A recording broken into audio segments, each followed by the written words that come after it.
Millions of people are now getting used to the internet, many virtual worlds. Illegal downloading from the web is punished with years of jail. Anyone can read anything on plastic paper. Digital terrestrial is abandoned. The radio goes on the internet. Only the Tyrannosaurus Rex survives. The net includes and unifies all the content. Z-R-S Zenith Radio Syndicate. Beep, beep, bop, bop, boop, boop, boop. Beep, beep, beep, beep. Welcome back to a most special time. Tonight we have three amigos: Jeremy Royal Cushell, Brian Coyote, and myself, Pretty good. We're talking about what happens on the internet and why it's happening to you. So sit back, or don't. It is nobody's choice but yours. So make your choice and have a very, very good time. Do not forget to treat people with mercy, even if they are operating a computer. I see you on this digital pillow fort. You go from this daydream to the next one, and on to the next one, and on to the next one. What we have here is a failure to communicate. A classic breakdown between individuals and groups. And people not taking the time to listen to each other and entertain multiple points of view. They say, you just got to get one of these machines here. They can do all things people could, and probably treat you a whole lot nicer, too. Shoot, man. I don't even know what's up and what's down anymore, man. I done seen too many weird things. It's getting to be where I don't even like going outside anymore. People are losing their flipping mind. Now in the dark world where I dwell, ugly things and surprising things, and sometimes little wondrous things, spill out at me constantly, and I can count on nothing.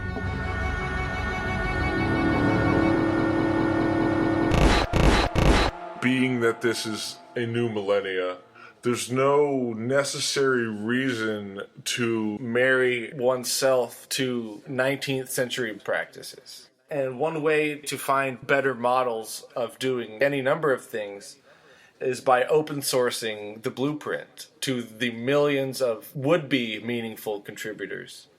Keeping with the digital metaphor, a network of 300 million computers operating as satellites of each other, processing independently and all calculating on their own, is going to be a far more complex network than the one single giant supercomputer at IBM. Microcomputing versus macrocomputing is one point of data observation and calculation preferable to millions of separate yet interconnected locuses of participation. With the amount of capable and skilled people in society, you'll get a greater chance at the best possible outcome and the best contributions if you open your project to those contributors. Open sourcing is basically what voters have been asking for from political leadership as long as there's been a right to vote. The beauty of it now is that you don't have to get permission. There are already people voluntarily creating open source structures and thriving in marketplaces and competing against closed source blueprints and technologies and platforms. So it's a very viable strategy, and I'd say it's one part of the revolutionary ideas that need to accompany the use of revolutionary tools.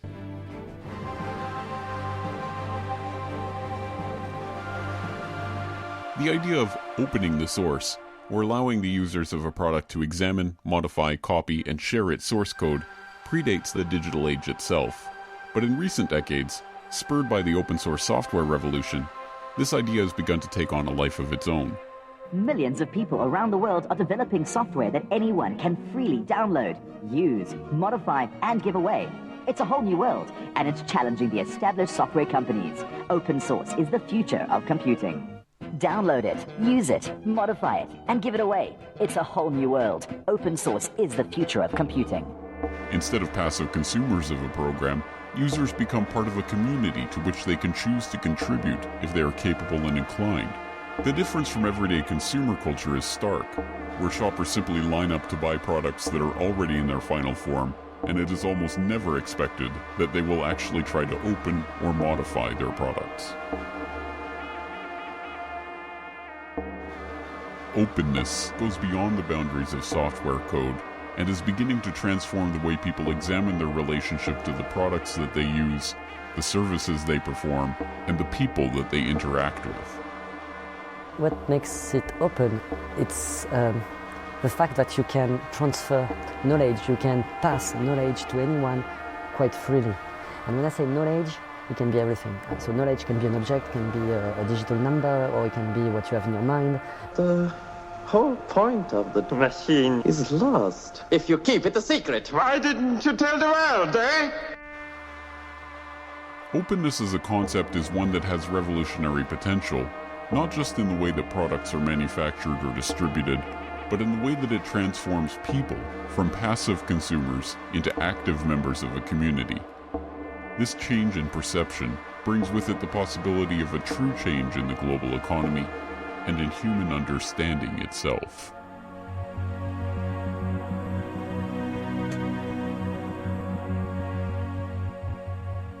Another revolutionary idea is the idea of peer-to-peer sharing.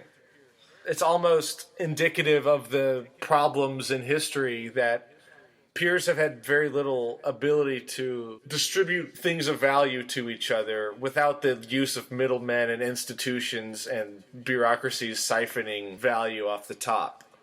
What we have in peer-to-peer structure is an intensified ability to communicate and contribute to each other's lives across cultural lines that previously would have kept people separate.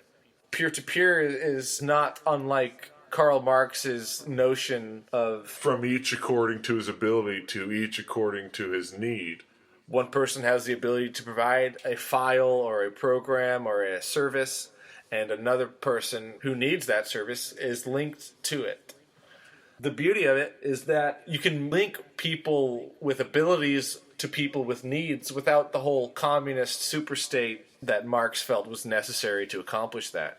Almost the opposite, too, that the overlay of an oligarchical corporatism actually put the kibosh for the last phase of peer-to-peer. If you think about Napster and the promise that Napster held along with other peer-to-peer sharing sites, free net architecture, that type of thing. And the problem was that the technology, what it made possible, butted straight up against the business practices of the then current regime in the music industry. Yeah. Because what was happening was that there was actually a global jukebox being created, and of course there were going to be ways to monetize it and to make sure artists were going to be paid. That was the next form that was going to auto-poetically self-generate, I imagine. But it then came face-to-face with the 6 or so companies that own the largest portfolios of popular music in the world, and they weren't ready to have any of it. They weren't ready to have any of it because they were as unprepared for the development as we were.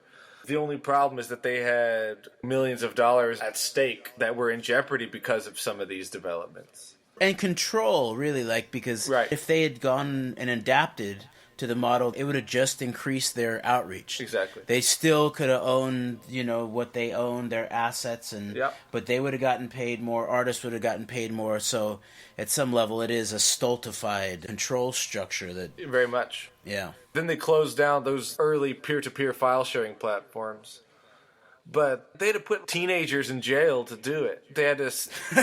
They had to fine middle-class kids millions of dollars for downloading a Metallica song. Yeah, they had to turn Metallica into corporate thugs rather than metal anti-establishment. Metallica seemed to have made that choice themselves, though. So they put these teenagers in jail and fined them millions of dollars they don't have. That itself is such a strategy of desperation. The fact that they had to resort to it is telling. And then the fact that file sharers just moved on. Now we have Pirate Bay and BitTorrent. 1337x.org, what.cd. In the same amount of time, bandwidth has expanded very much so. You're not downloading on a 14.4 modem anymore. File sharing is even more common than it was before. And the reason they haven't been able to stop it is because that's what the medium allows and encourages, is open sharing. And a redefinition of intellectual property is needed as a result. So are they still suing kids? Or is that like... That stopped happening pretty quickly when they realized what a bad PR move it was. At this point, like, it's kind of not completely out of their control, but it's getting there, right? For someone who is fixated on the idea of control, they'll never feel anything is beyond their control. Look at what's happened to the founder of Mega Upload, Kim.com. He keeps creating new platforms for people to share and distribute.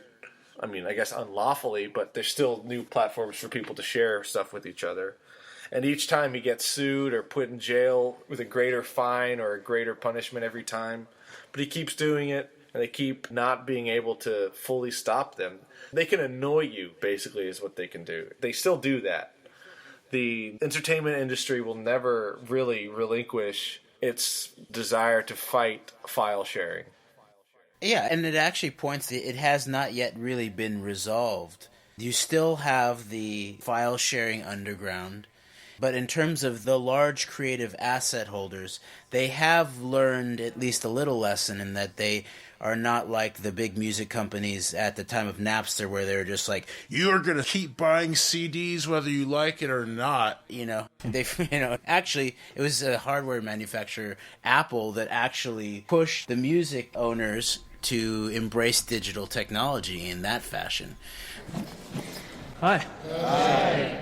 Okay, here's my idea. We'll start the CD with Liz, Polyester Bride. Sure. Track 2, I want De La Soul doing Ooh. Ooh, ooh, ooh. Hey, Smash Mouth, how about All Star?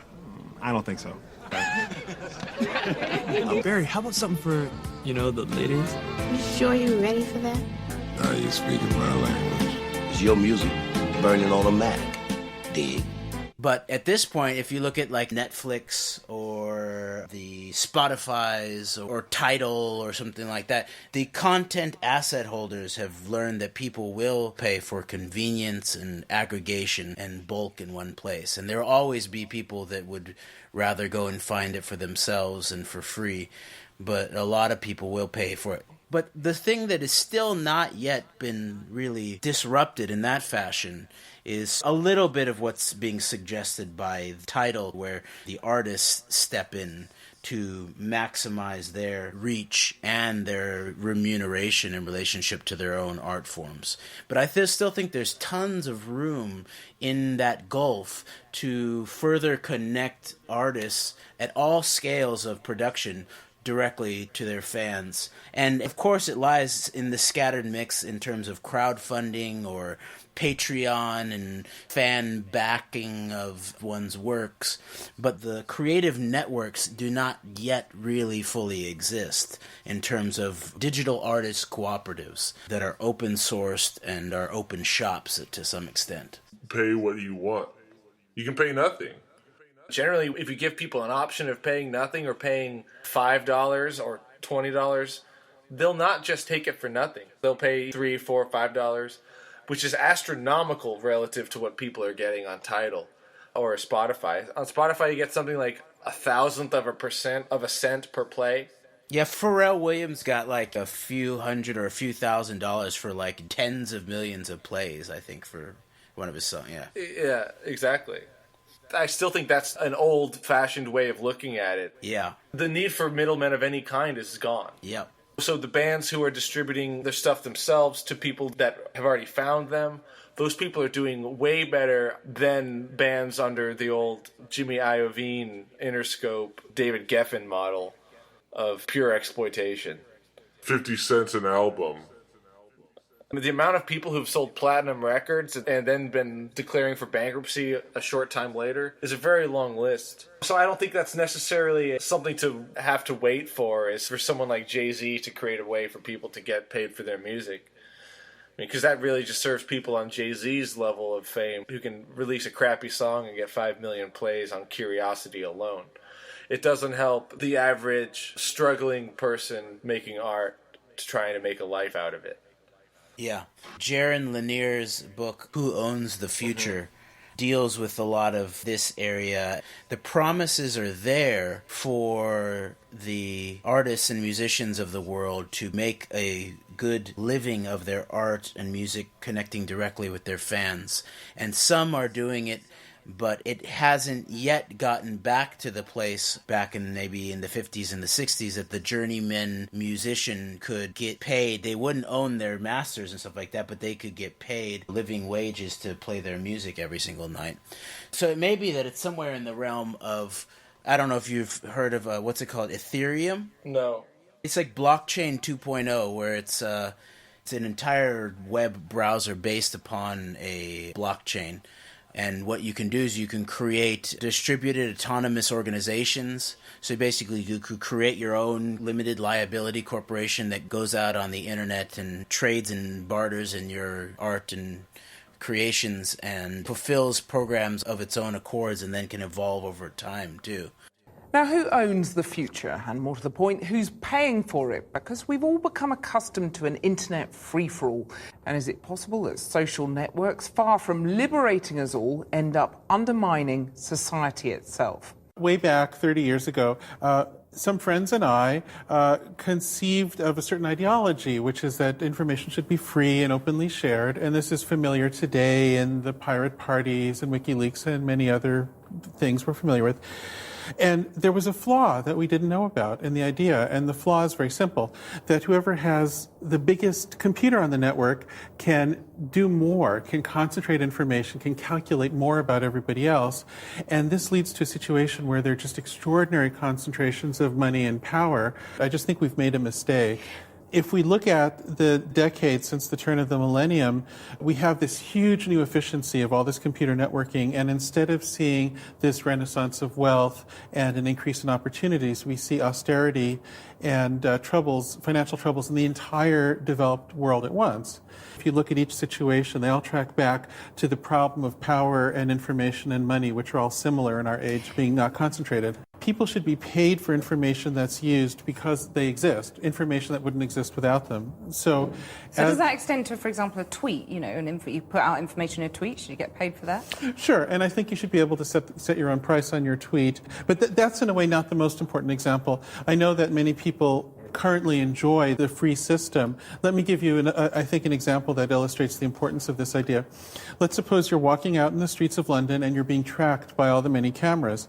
I think the government should have to pay to use the data of your walking path, whatever the purpose is, if it's for security or to improve the design of the city. That data would not exist without you. And the reason that's crucial is that as long as data is free, there'll never be any limit at all to violations of privacy. This idea that legislators can set some sort of agenda to deal with what computer programmers can think of is not going to work. They'll never keep up. But a price will keep up. Jaron Lanier talks about how it's unrealistic to expect legislators to set an agenda that could keep up with the imaginations of programmers and coders out there. And he proposes that one thing that can keep up with the imaginations and such of people and creative capacities of people is to let the free market respond in real time to changes in supply, demand, access. Because prices change very quickly, but legislation passes very, very slowly, and it will always be behind the curve and responds asymmetrically to the problems it faces, such as suing teenagers for millions of dollars. If the economy can't adapt or legislators prevent the economy from responding appropriately to things within that economy that change, then you'll have people going outside of the law because the law is so irrelevant in that arena.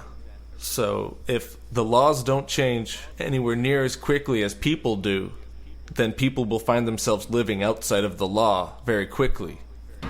Kidnap someone and make them happy. Later, they will come to realize that for a few moments they believed in something extraordinary and will perhaps be driven as a result to seek out some more intense mode of existence. No matter whether it is signed or anonymous, if it does not change someone's life, it fails. Poetic terrorism is an act in a theater of cruelty which has no stage, no tickets, no walls. Have you heard of the temporary autonomous zone? Yes. Ontological anarchy, finding rat holes in the Babylon of information. What liberty-minded people are seeking is a permanent autonomous zone. A PAZ. People want a fucking PAZ. And in the absence of a permanent autonomous zone, we've got to find the temporary autonomous zones. The crack under the door that hasn't been fully slammed shut yet. And once you get in there, to hold the ground and make at least that area autonomous with openness, the openness of not having a set of rules to enforce on everybody. A temporary autonomous zone is basically any spontaneous horizontal or non-hierarchical community that serves to counterbalance the corporate monoculture. Dress up. Leave a false name. Be legendary. The best in poetic terrorism is against the law, but don't get caught. A definite arc of history that we are experiencing today is the struggle to create a permanent autonomous zone. And it's something that's been happening in one way or another since Magna Carta. The path towards autonomous human beings in a self-regulating society. Something we've been taking steps towards for many centuries. And the path to autonomy is from the temporary autonomous zone to the permanent autonomous zone. One thing that's interesting about that idea to me is that you don't get to control necessarily where temporary autonomy pops up. You can try to create an autonomous space for people to join, but you can't always control where the gaps are in the edifice of control. You have to sometimes adjust for the blind spot of the powerful institutions and cultural controllers. They all have blind spots, and usually in one of those blind spots you will find a temporary autonomous zone. And it's the objective of people who wish to have some sort of autonomy over themselves and in their lives to find the temporary autonomy and use it as a springboard to a more permanent form of autonomy. Can you give me an example of some of these blind spots? Well, to stick with one we've already used would be peer-to-peer file sharing networks. Oh, yeah. You know, the blind spot was how bad their business model was relative to the needs and desires of the consumers. People were empowered by technology to subvert that obsolete business model. There's two blind spots there. File sharing networks became a pirate utopia. But then you have iTunes and Spotify and the major record companies and movie studios that are trying to regain their stranglehold on the distribution of this content. Hey kids, this is Kid Rock with a special announcement for you. This whole debate on downloading music illegally and stealing it, I guess you will, has just really gone way too far. I mean, there's record companies suing kids, and the kids are right in saying that, you know, you can illegally download my music, steal it if you will, because I'm fucking rich. And so how can I bitch about someone downloading a song or two? I really can't. But what I'd like to encourage all of you to do at this point, listen to this. Let's level the playing field. Steal everything. I mean, if you need a new MP3 player or a computer, do you know how much money Apple and Microsoft have? Go in there, get a new laptop, grab it and run. New iPod, steal it. Bill Gates and Steve Jobs, they're billionaires. They're not going to miss a couple iPods and a couple laptops. It's okay. You need a new car? Toyota. Toyota's unbelievable. And it's a foreign car company, so who cares? Go steal a Toyota. Walk on that dealership, hot wire it up, drive it off the lot. Gonna need gas to put in that car, right? But you know how much money the oil companies make? Pull up to the gas station, fill her up, take off. Don't even think about paying the bill. They're not going to miss $30, $40 worth of gas. New pair of jeans. You know how much money Tommy Hilfiger has? He's rich too. Go to your favorite department store, get yourself a new sweatshirt, some new slacks, some new shoes, just put them on and casually walk out. He's not going to miss it. He's got plenty of money. Don't worry about it. Once again, this is Kid Rock saying it's okay to illegally download music and it's okay to steal anything else you need too. So go get them. And remember, stay in school and stay off the drugs. Yeah, it's great that we had so much exposure to like the world's music, you know. Otherwise, you'd still think AC/DC is the best band in the world. Oh yeah, exactly. Napster is a good example because that's how I found Fugazi was on Napster, and when I listened to Fugazi, that opened my brain to all sorts of musical possibilities and some serious content and DIY ethic that was going on in that music. I mean, what's still awaiting creation is the celestial jukebox that was hinted at by file-sharing sites. But that would be where every recorded piece that had any perceived value in the history of recordings would be all accessible and all cross-referenced and archived to anybody who had access to the internet. The same thing for books. Google started to do it, but they obviously the form that Google is wasn't. They didn't go about it right. But there is Google Books, but it's not quite there yet. There is the potential if the people of the world got together, utilizing whatever institutions they needed to put all of the books in history on the internet, immediately accessible, cross-referenced, searchable like a Google search. Same thing for video and movies. So until we get there, we still have these temporary autonomous zones. They act as hints, the hints of the possible of a permanent autonomous zone where the real radical breakthrough of internet technology, supplying all the riches of recorded human culture to every person on the planet Earth who wants it, that's what we're still awaiting our creation of. Sure. But also, it doesn't have to be so centralized like that. Is also another part of the message of the medium, which has been away from centralization. Right, exactly, yeah. It might help on the user side to have one website or database where you can access every album ever made. Yeah, it's just a user interface issue. But within the network itself, all the stuff already exists. Yeah, and the architecture would just be a smartly distributed model. It was sort of what Freenet was working on and has been developed, evolved over time, where you move data towards where it wants to be. And it's redundant and nodally distributed around the planet, but it moves towards where it's desired, thus making the network ever more effective and efficient. Yeah. Much of my personal journey with music has involved the discovery of new music that I had never heard before. And it would have been, I think, less memorable of a discovery to me if I was just scrolling through a database, clicking all the stuff I knew I already liked. But having to go to a store in El Paso to find this, or a store in Houston to find this, or checking record stores everywhere I went, trying to find something I'd been looking for years, and then finally finding it, that part of the journey is still part of the discovery process on the internet.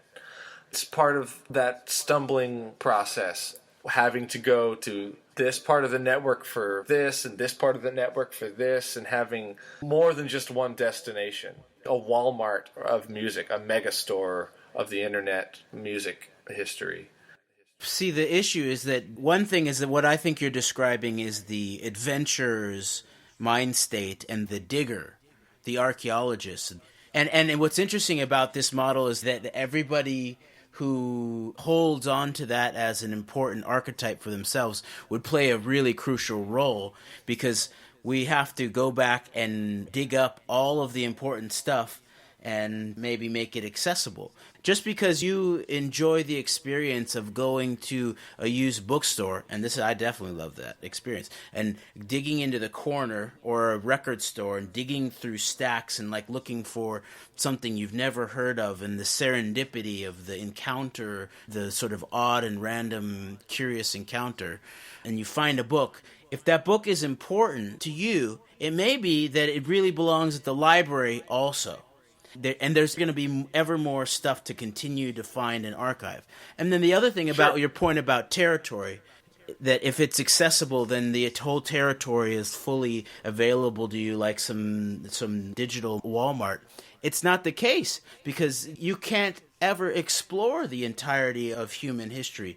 So there's always going to be crags, even if it's a curatorial corner that you stumble into and stuff like that. So I completely resonate with what you're talking about not making everything fully clear and present and upfront. At the same time, I don't want to get too fascinated on the idea of the digger, and that we also need the librarians who archive all of the riches of human history that people need to have access to. And some people are not going to find stuff because there's not enough time in their life to be able to find everything. And thus, more and more, the role of the curator, the guide, the person who helps you find your way to the riches that you didn't know existed is going to become even more important as more and more and more material is potentially available.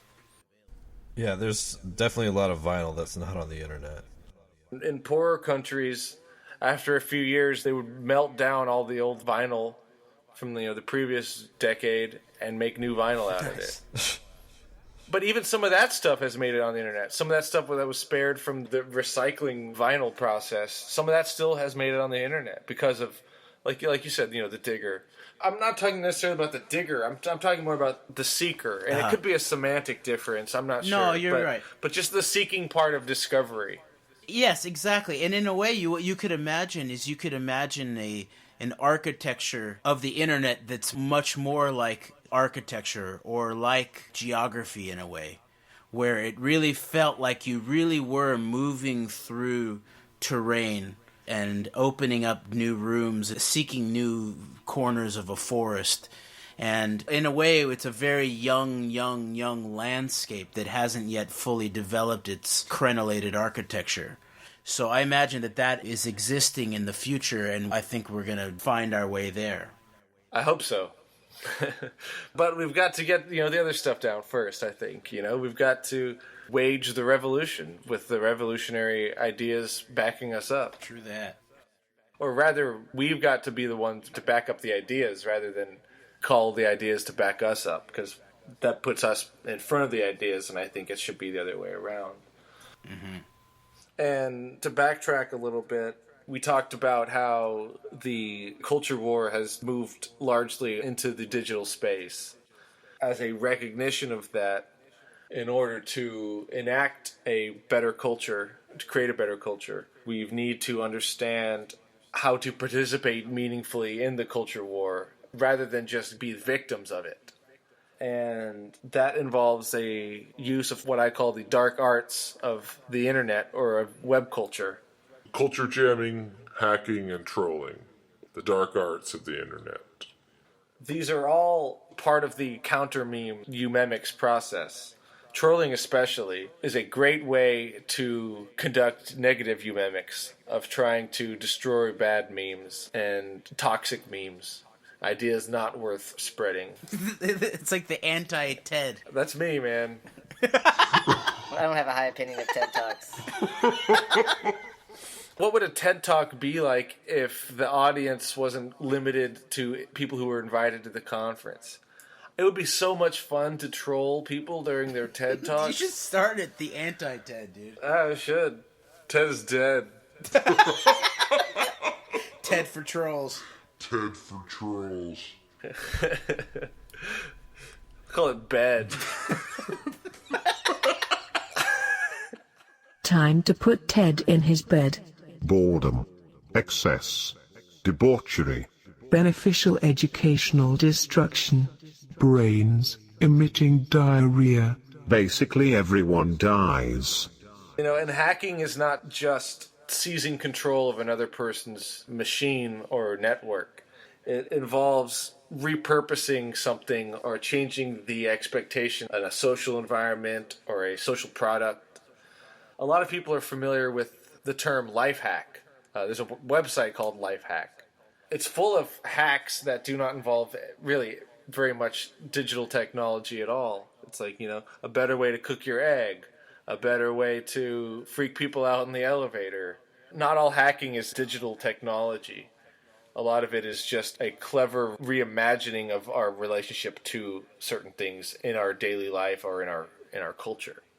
That is vital because it keeps an imaginative, participatory relationship going with the world around us.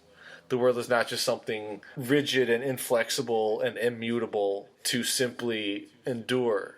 It is something to shape and to actively participate and reimagine as we occupy it. You ever heard of Life Hack, Jeremy? Yes. Or Yeah. like biohacking. Yeah, they did a great article on picking up computer programming pretty quickly, and they gave some links to like some free courses at MIT you just take online. Where is this? It's on Lifehack. Oh, but- that's the actual website? Yeah. Oh, okay. I thought it was a term. The term led to the name of the website. Oh, cool. Okay, I'll check that out. I think all of MIT's coursework is. Or at least some like lectures from every course on MIT. That's cool. Yeah, I had no idea. Yeah. It's the open source education project. Or it's not maybe not that exact term, but it's something like that. Education is open sourced, man. It's getting really close, yeah. It is, yeah. It's a big part of, I think, the path forward. Yeah. Yeah, it's like these colleges and 4-year degrees are kind of antiquated, or they're getting there. They are. I mean, they've been antiquated. Yeah. Adults don't tell you that because they have no fucking idea that it's obsolete. Yeah, that's true. There's no Bernie Sanders that tell you that the entire approach to education needs to be rethought. It doesn't need to be free, it needs to be yours. Yeah. Exactly, yeah. I should start talking to my niece about not going to college. Can you talk to her about taking a time machine back to before she went to elementary school? That's what I wish sometimes. So.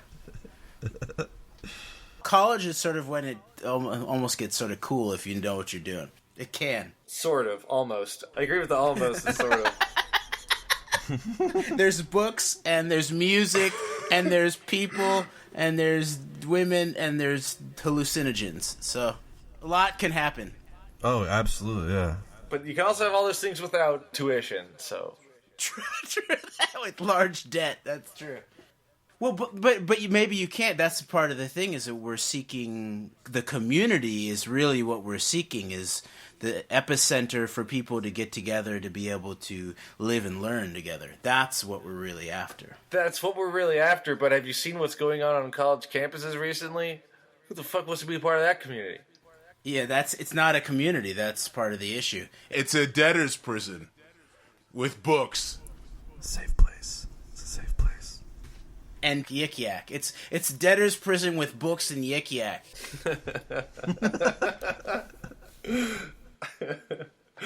Oh, man. There's another less playful and jovial side of hacking that people are most familiar with.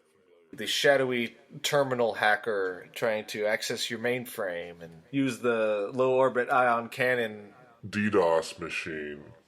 There might be a negative stigma associated with hacking in this regard, but it's still, to me, as vital as the playful prankster side of hacking. Because it's a way to use these tools to resist. Resist what? Whatever people want to say no to and resist or interfere with or push back against. Like Anonymous is a very well-known hacking group or organization. They've shut down the websites and internet activity of giant conglomerates. Significant revenue loss just from this ragtag band of nameless individuals with machines. The way David found out how to beat Goliath wasn't with a slingshot. It was by making a bunch more Davids. We are legion, huh? We do not forgive. We do not forget. Expect us. I think there's been a lot of forgiving and forgetting in the public consciousness that has forgiven so many abuses of power and forgotten all the ones they haven't forgiven. Look, I got a gun out there in my purse, and up to now I've been forgiving and forgetting because of the way I was brought up, but I'll tell you one thing. If you make another indecent proposal, I'm going to get that gun of mine.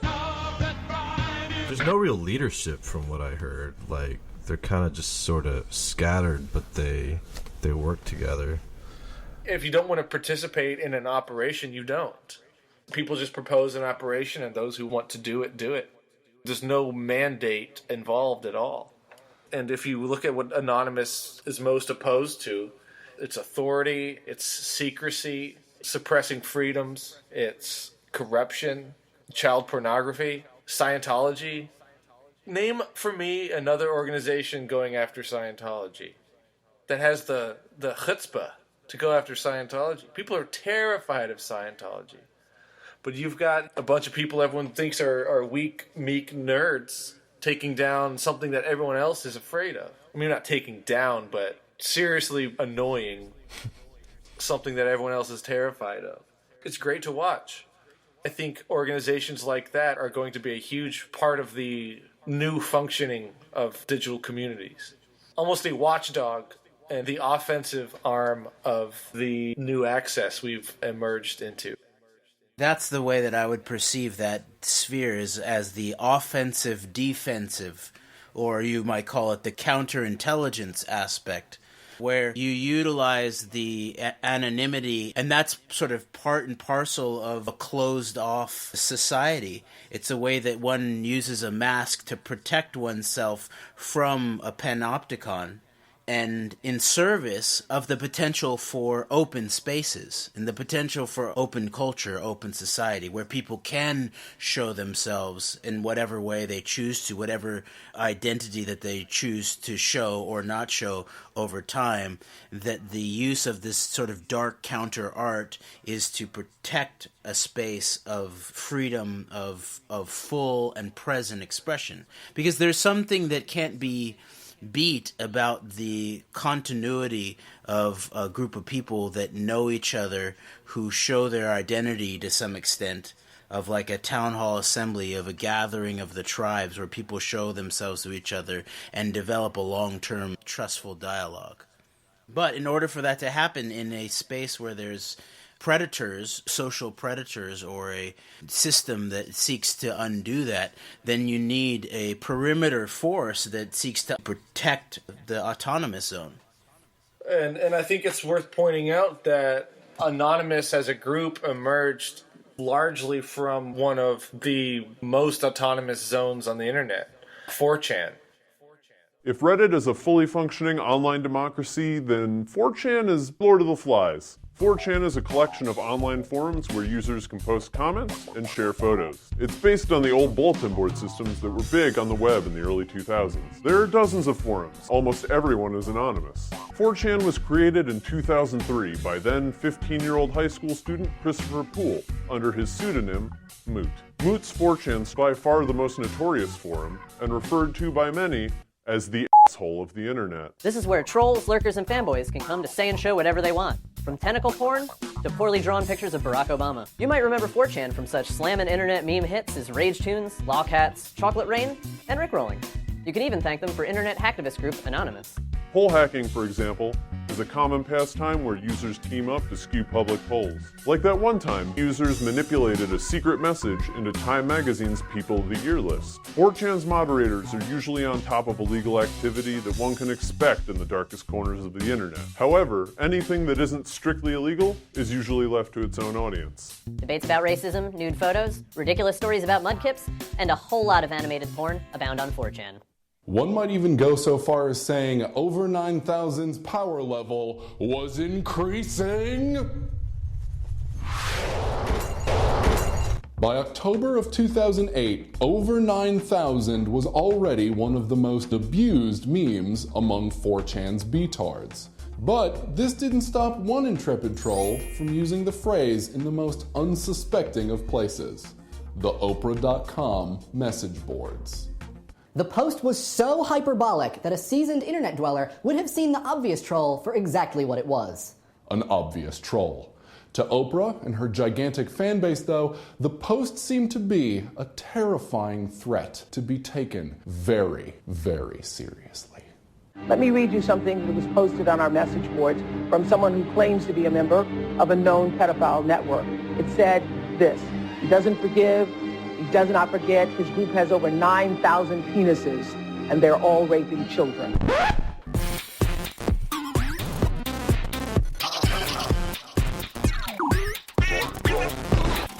4chan is a ephemeral BBS network, meaning that most of its content is only available for a few hours or days. Each sub-thread can only have 10 pages. Everything else is deleted. It's not an archival sort of message board system. You have to be there or you'll miss it. Wait, what's the point of that? Not to trace it, like powers that be, or? No, I think it's partially storage and partially because it just gets a different sort of usership. Snapchat for bulletin boards, huh? Yeah. Are you guys on 4chan? No. I explore 4chan. 4chan is also where so much content that takes root in the mainstream internet emerges. So many memes over the last 10 years have all come from 4chan. 4chan is basically the breeding ground for eumemicists. It's an interesting question to ask. Why 4chan? Why would 4chan be the place where so much of this rich content emerges? Because it's not Facebook. More to the point is, what is different about 4chan than Facebook? And what's different about 4chan is that there are no strict policies on the censorship of content. To the extent that 4chan users, by their extension Anonymous, have gone to great lengths to preserve the freedom of expression both on 4chan and the internet as a whole. The only rules on 4chan are that you have to be over 18, don't post personal info of other people, no spam, and no illegal content like child pornography. There's no requirement to use a name of any kind on 4chan. And if you look at 4chan, pretty much every poster has the same name.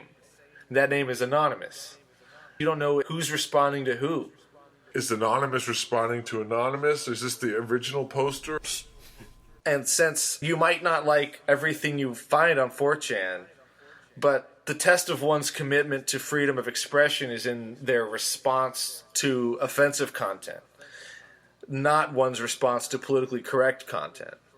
Not censoring something that is politically correct is no measurement of your tolerance of offensive content. We find out how much we value freedom of expression when we encounter things we don't agree with or things that offend us or hurt our feelings. Yeah. But there's no real expectation to not be offended on 4chan. If you attempt to regulate the creative process in that regard, then creators will be stunted or find and build alternative structures that permit them to be themselves. So if you don't let them be themselves on Facebook, you don't let them be themselves on Tumblr, then they're going to find somewhere else to go. And that's why these people gravitate to 4chan, is because there's nowhere else that free for content creation and dissemination that they could go to. By the nature of the 4chan architecture, it has attracted some of the most tech-savvy and creative people on the internet. Most people just think of it as a bastion for offensive memes and commentary. It's that too. In an autonomous zone, you end up with things you don't like and things that you do like, but you accept the things that you find to be in poor taste because that's where the rich, fertile, new developments are happening, is in the free space. And if you're not free to be offensive, you're also not free to challenge the status quo with new good ideas, because that's going to offend somebody too. Or you can just paint it as offensive and then the whole creative generative process is shut down. The hacker group Anonymous has pronounced the 11th of December International ISIL Trolling Day. They call for all supporters to head online and post satirical pictures and memes mocking Islamic State. In fact, the hashtag DaeshBags has also gone viral, with internet users resorting to humor to show terrorists they're not intimidated. The United States has proven to not work very well combating ISIS. Anonymous has shown in the past that we have the means to fight ISIS online. We have taken down over 80,000 Twitter accounts and other social media accounts related to ISIS and the Islamic State. We have shut down more web servers than the federal government of the United States. And we just tell the United States government to let us take care of the internet. We expect the entire collective to take part in this day, and we're urging everyone else in the whole world who is against the Islamic State to take part in this day. It's going to be a great time on the internet. Another recent social campaign depicted the extremists as rubber ducks under the banner Allah Akbar.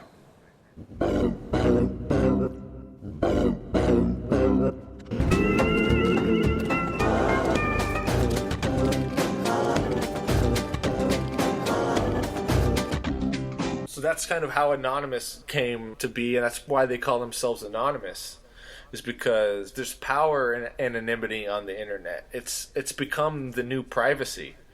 since there's a camera on all of our computers and there's a backdoor into our operating systems for the NSA, privacy in the old sense, in the Fourth Amendment sense, is gone. But what we do have left is anonymity that people didn't have in small towns throughout the South, for example, where everyone's gossiping about everyone the whole time. You can't fart without someone telling their nephew about it. We have anonymity because there is such a large online population. And that's where we can gain the protections of privacy on the internet, is through anonymity. Anonymity and protection of anonymity goes a long way to protect the other good stuff we're talking about preserving for future generations. The answer to the privacy wall being broken down is not to try to rebuild a firewall, but to basically be someone else, or to be everywhere rather than just somewhere behind a wall, in a way.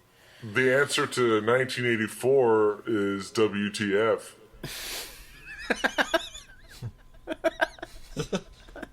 What the fuck, dude?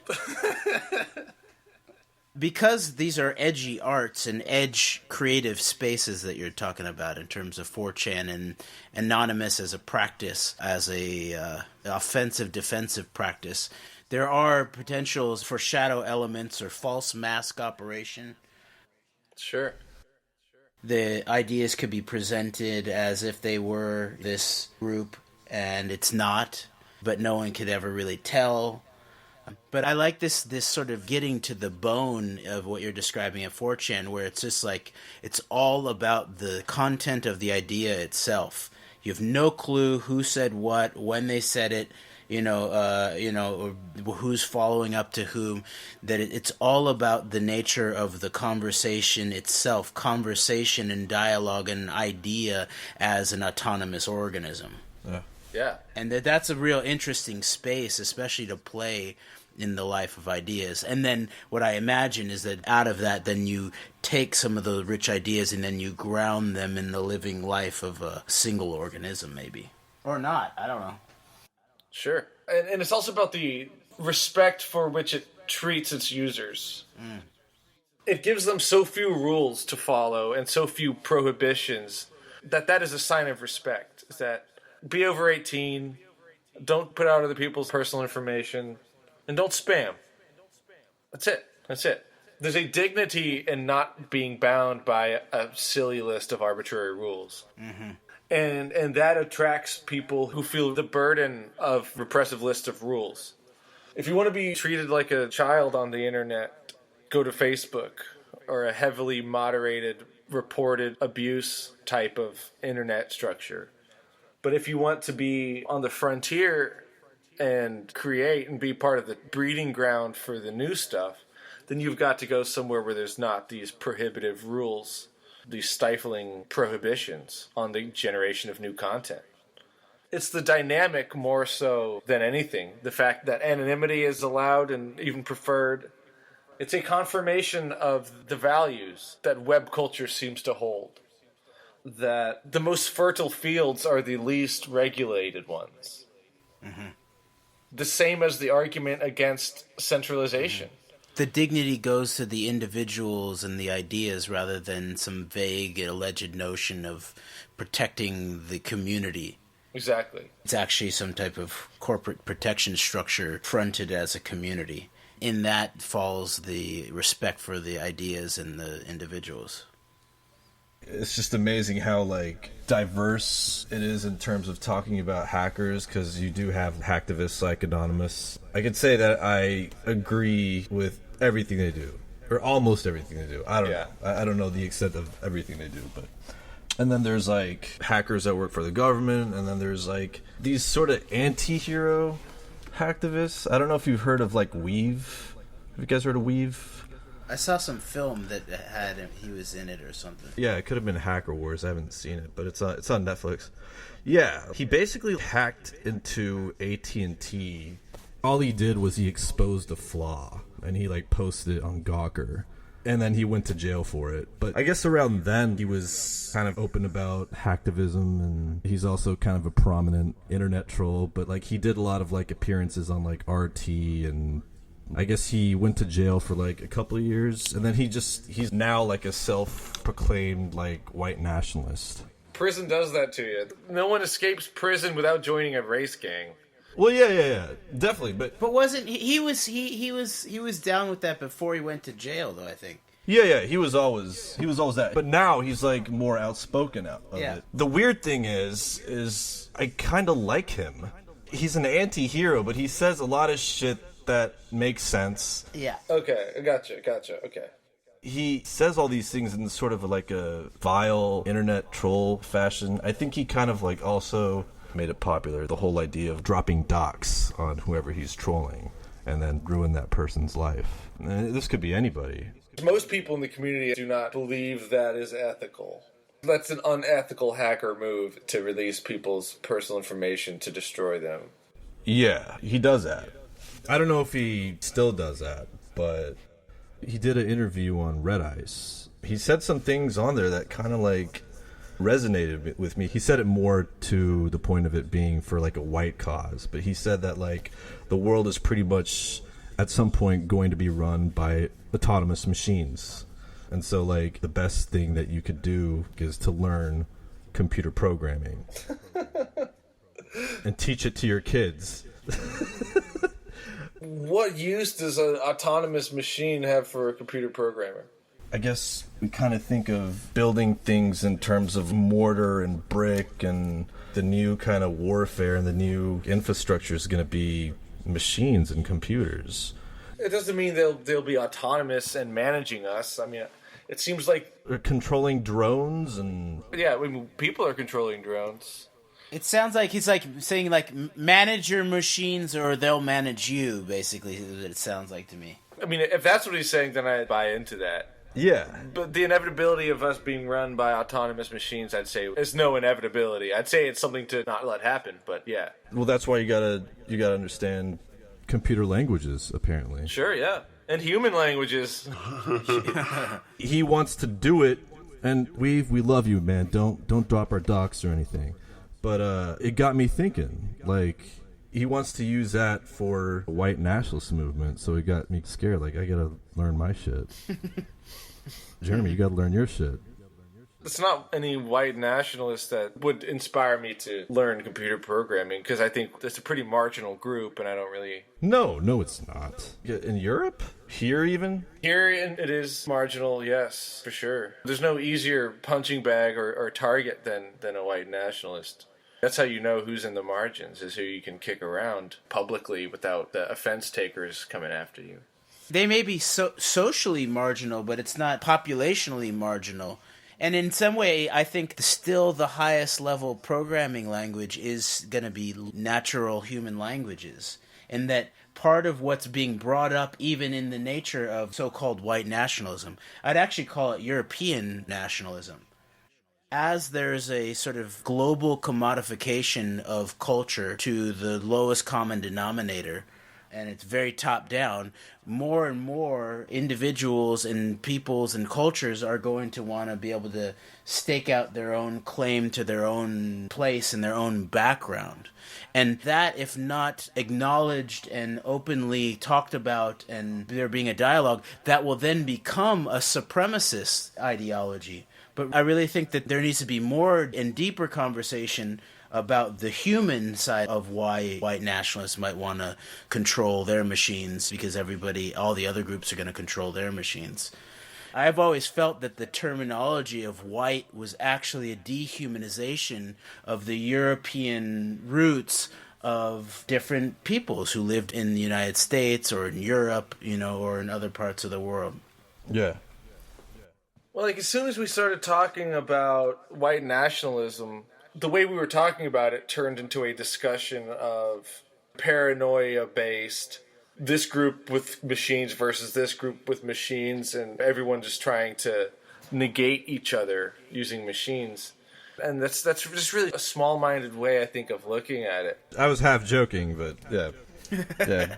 Not as it pertains to you, but as it pertains to the effect of that type of thinking on the growth curve. Yeah, right. If you think of the possibility of someone else to subvert your agenda, therefore you need to gain computer literacy. I mean, that's a part of it. That's a small part of it. Very small part, yeah. The other part of it is cooperating with people. That's something nobody's talking about.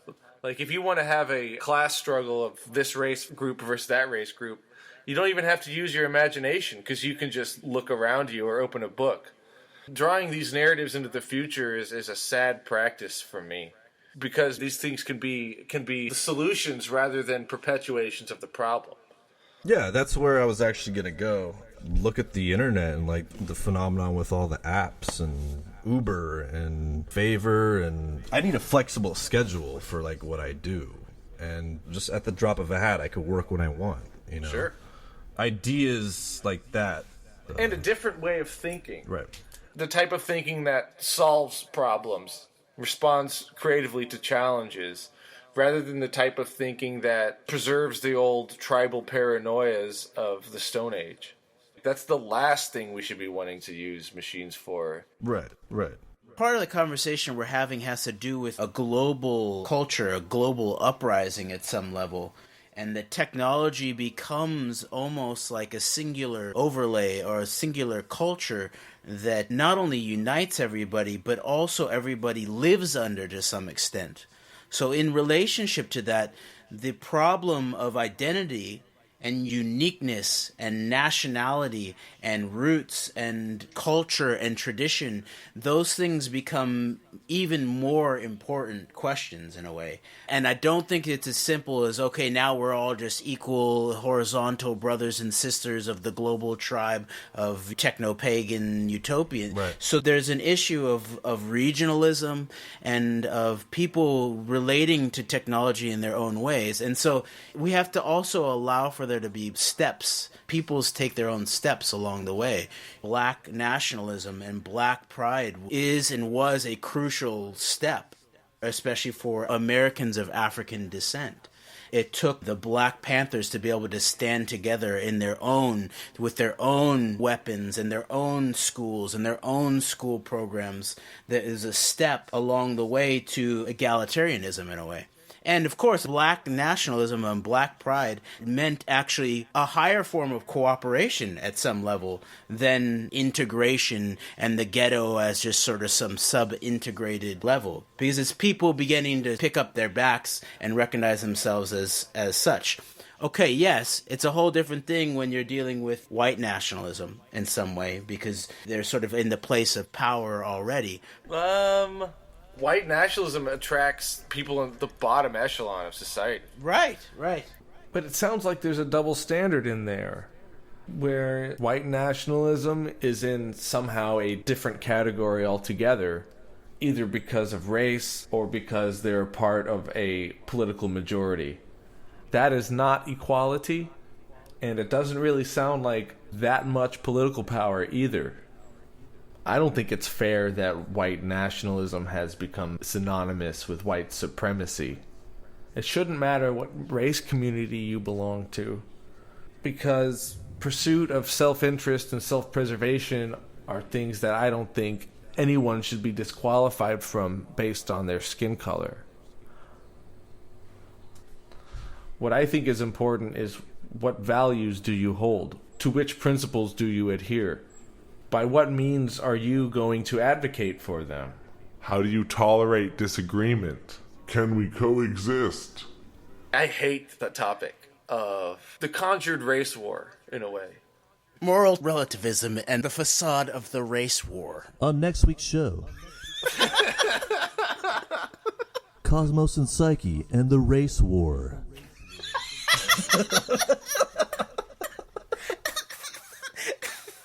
Next week's show, a debate between DeRay McKesson and Richard Tarnas.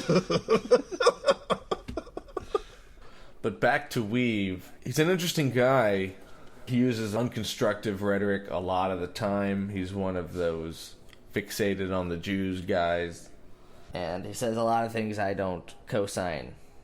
Anyone who says a lot of things is going to say something you agree with eventually. One thing I agree with Weave about is his attitudes towards political freedom of the internet. I agree with him in regards to the resistance of the political superstate that threatens to emerge, having a monopoly on a lot of heavy computing, the way Jaron Lanier talked about. I also agree with him in regards to cultural bullshit and one's need to resist that on a personal level. A skepticism of ideologues, although you could say Weave himself is an ideologue. He understands the art of trolling, though, as a method of disruptive communication, a purposeful cutting against the social grain. I mean, I could see the other side of it. I don't have any bone to pick with white nationalist people. One of the interesting things that We've said, he thinks that white supremacy is diversity. He said, what's wrong with white people reigning supreme in Europe when Africans can reign supreme in Africa? Indians can reign supreme in India. Like, it's just a matter of different groups sort of just having their own say. But it's some of the negative things that he was saying as far as race goes. He's welcome to his beliefs with that, but as far as like saying fucking Jew, kikes, Al-Shabaabs, like, I mean, it's theatrics. That kind of cheapens discourse is what I'm saying. There's a diversity of trolls and hackers out there, is all. It definitely does cheapen discourse. It is very polarizing rhetoric that relies on inflammatory power, and it will fail to provide much to a world in need of some cohesion at the moment. I think what you're getting at is a discussion of the negative side of trolling, because it certainly is not all good, productive, or meaningful.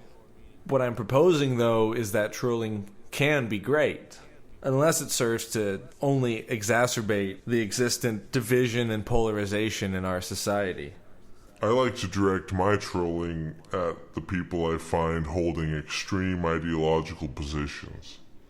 The goal isn't to change those people's minds. The goal is to mock the extreme ideological position in the presence of others who might someday feel culturally obligated to hold that position as well. Anonymous trolling ISIS is a good example. They're not going to convince ISIS that they're silly. They're going to convince people who might join or empathize or sympathize with ISIS in the future. They're trying to influence their opinion. Race baiting and slur mongering, though, I think works in the opposite direction of progress. And this is why a lot of people hate trolls. I need lessons in trolling because I get so wrapped up in like authentic speech and telling my truth, and we're having a dialogue here. I need to learn the techniques, actually, I feel. Authentic speech, truth, and dialogue are all elements of a good troll, in my opinion. Trolling is just a different method of using them. Speaking authentically, but perhaps sarcastically. Pursuing the truth by negating a perceived falsehood. Or trolling to restore a broken dialogue with an effective slice. When dialogue is alive and well, there's no point in trolling, unless you want to shut the dialogue down. But trolling is also a strategy of opening a dialogue when someone is insistent on not having one. I think the 9/11 Truth movement was trolling society at large for a number of years because they were insistent on not having that dialogue. Wait, what does LULZ mean? I don't even know what that means. That guy in the hacking video mentioned it, and they always talk LOLSEC and all that. I don't know what that's about. LOLSEC stands for LOL's Security. But LOLs itself, some things you do out of a righteous sense of responsibility, and some things you do because... It's hilarious. Why would somebody post this? I did it for the LOLs. For the LOLs. Here's the beauty of it. It is inside you as well as outside. Trolling is, it's not just bullying. Bullies troll and trolls bully, but also people who've been bullied can push back by trolling. Like you can troll people who push you around. Isn't that what trolling really is at some level? It is bullying, but it's counter-bullying. It's using bullying against bullies, right? That's sort of like... To me, yes. I never troll anyone who's not pushing some falsehood or propaganda or agenda or censorship or bad logic. It's one of those neutral technologies that can be used for good or for ill. It's just a form of magic, and it can be a black magic or it can be a white nationalist magic.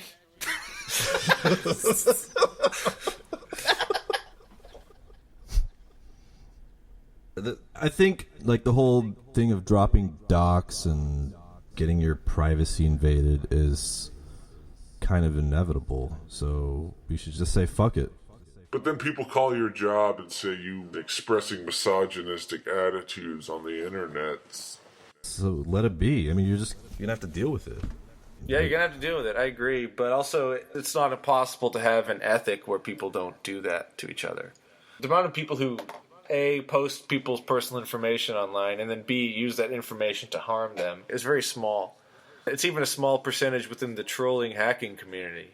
I'd say hackers have done more to protect the positive ethic than anyone else. Definitely.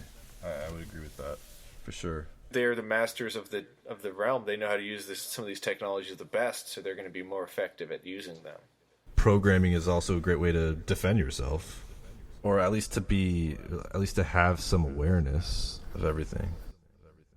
Right. If you're not running conscious programs, then you're going to be running unconscious programs, whether you know it or not. Yeah. And they're not going to be programs that suit you because you didn't come up with them. They're going to be programs that suit other people, which is why they came up with them. Programming is a vital skill, both in the actual coding side and then also on the figurative side of participating in culture. Get with the program. That was the only option for a long time. Was get with the program. We got some alternatives to the programs. Now that there are alternatives to the programs, I'd like to see us explore them and find out which ones lead where. Simply doing the same old Marxist or party politics is going to produce the same predictable 20th century outcome of conflict. It is. It's sort of wild. Like, I went to the Kansas caucus, the Lawrence, Kansas caucus for the Democrats yesterday, because I wanted to talk to the Bernie supporters after they get their heart broken. The political revolution leads to pushing a Diebold screen for a known warmonger from Wall Street. I wanted to talk to them. I was like, what are we going to do about the political revolution? And it was interesting. There's like, it's a minority of people that actually can think outside the box or are open to like dealing with optimism and pessimism at the same time, but they're there. They are there. Like, I even spoke to some Hillary Clinton supporters who were like, when I start pitching next generation thinking politically to them, they're like, yeah, well, who's going to do it, you know? So you're completely right that it's this sort of stuckness in political programs from 2 centuries ago, whether it's Adam Smith as an icon or Karl Marx as an icon. Thinking on so many levels has progressed so far beyond that at this point. And yet, politically, the idea of program, a political program or a political platform, still has not yet been presented to the people. Absolutely. It's interesting, that next level of political thinking that you're talking about, that people were on board with it and for it. Because it's only next level at this point to the status quo establishment institutions. For most people that comprise the digital society, these ideas are not new necessarily. They're fresh, but they're not brand new. You know, if you've got Hillary Clinton supporters who are on board with at least some degree of next level thinking, then we've come a long way since the last batch of Hillary Clinton supporters. And it's also, I think it's about context, in that a lot of people know these ideas in the context of culture or digital creativity, but politics is probably one of the most regressive spheres still going at this point. And it's so retrograde that when you actually present real third way thinking, you know, that's actually next generation thinking that already exists in all these other domains to people in a political context, they're like, holy shit, yeah, let's do it. How do we do it? And of course, that's the problem. Yeah. But that's what's interesting too, is like, you know, is this whole idea of the temporary autonomous zones. And at the same time, I like the idea of treating elections as opportunities for situationist political art in the midst of temporary autonomous zones, disrupting the nature of the caucus to actually get people to think about ideas, you know. Poetic terrorism. I think poetry is the opposite of terrorism. So, yes, you've confounded the situation. Yes, indeed. If terrorist is a freedom fighter, then the opposite of terrorism would just be laying down and taking it. Are you with us? Or are you with the couch potatoes? Tough spot to be. I'm with the trolls. In your mom's basement. Reading Mein Kampf. Up in your mama's basement, reading Mein Kampf and weave tweets. Poetic terrorism is an act in a theater of cruelty which has no stage, no rows of seats, no tickets, and no walls. An exquisite seduction carried out not only in the cause of mutual satisfaction, but also as a conscious act in a deliberately beautiful life may be the ultimate poetic terrorism. The poetic terrorist behaves like a confidence trickster whose aim is not money, but change. It may just be my imagination. Whatever it is that's watching, it doesn't ever blink. What does a scanner see? Into the head? Down into the heart? Does it see into me? Into us? Clearly or darkly? Because if the scanner sees only darkly the way I do, then I'm cursed, and cursed again, and will only wind up dead this way, knowing very little, and getting that little fragment wrong.